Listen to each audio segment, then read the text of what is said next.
nele. Ó, o Ale mandou uma dúvida aqui. Fala sobre Turbo Flutter. Basicamente, o que é o Turbo Flutter? É o zutututum. Brincadeira, esse é só o barulho. Mas como que funciona o turbo? Quando o turbo ele vai... Deixa eu tirar esse downpipe daqui para eu explicar para vocês.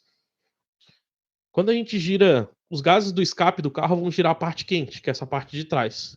Isso vai girar em alta velocidade e esse eixo ele é conectado com a parte fria da frente. E essa parte fria gira mais que a parte quente, fazendo o ar ser pressurizado. Esse ar pressurizado está sendo jogado lá para frente do motor. Imagina ter 1 kg de pressão de ar, 1 kg sobre a atmosfera, então é ar pra caramba. E a gente vai fechar, tirou o pé do acelerador, fechou a borboleta lá, fechou o carburador. Esse ar tem que sair por algum lugar. Quando o carro tem a blow-off, que é a válvula de alívio, tem gente que chama de válvula de prioridade. Blow-off é o nome em inglês, mas acho que é o que dá para entender mais. Já é blow-off porque é justamente jogar para fora. Quando você fecha a borboleta, tira o pé do acelerador, esse ar sai pela blow-off e dá aquele espirro característico lá de carro turbo. Quando você não usa blow-off ou a blow-off está com uma pressão muito alta e esse ar não consegue abrir ela ou ela não existe, esse ar vai voltar pela turbina. Nossa, caiu o downpipe aqui. Deve ter parecido um terremoto no vídeo. Esse ar vai voltar pela turbina e ele vai vazar por essas pás aqui. Então, qual que é o grande problema disso? Dá o barulhinho sensacional, mas se você faz isso com frequência, você desacelera a turbina. Imagina, a turbina está rodando aqui a 30, 40, 50, 60 mil RPM. Cada turbina trabalha aí numa rotação, existe um limite, mas é muito alto.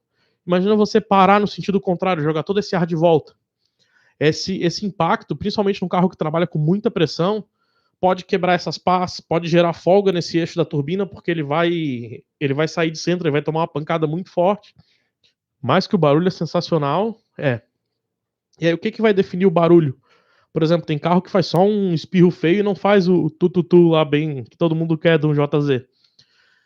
Vai depender do formato da pressurização, a quantidade de ar que cabe na pressurização. Por exemplo, um carro com intercooler muito grande, que tem muito ar ali dentro, vai forçar ainda mais a turbina.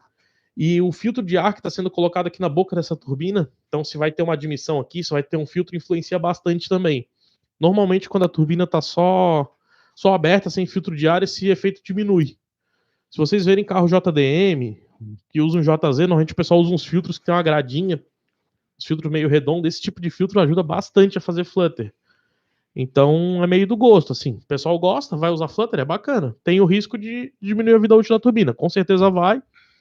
E num carro aí, tipo do Ale, que roda com 1,5 kg, 2 kg, cara, isso vai destruir muito rápido a turbina. Um carro que roda com pouca pressão não é tanto, mas também não vai fazer tanto flutter. Por exemplo, você usa um JZ que usa uma turbina gigante, esse tipo de carro acaba tendo um flutter grande, porque imagina a quantidade de ar que tá ali, a turbina é enorme, ele tá num formato que propicia fazer isso.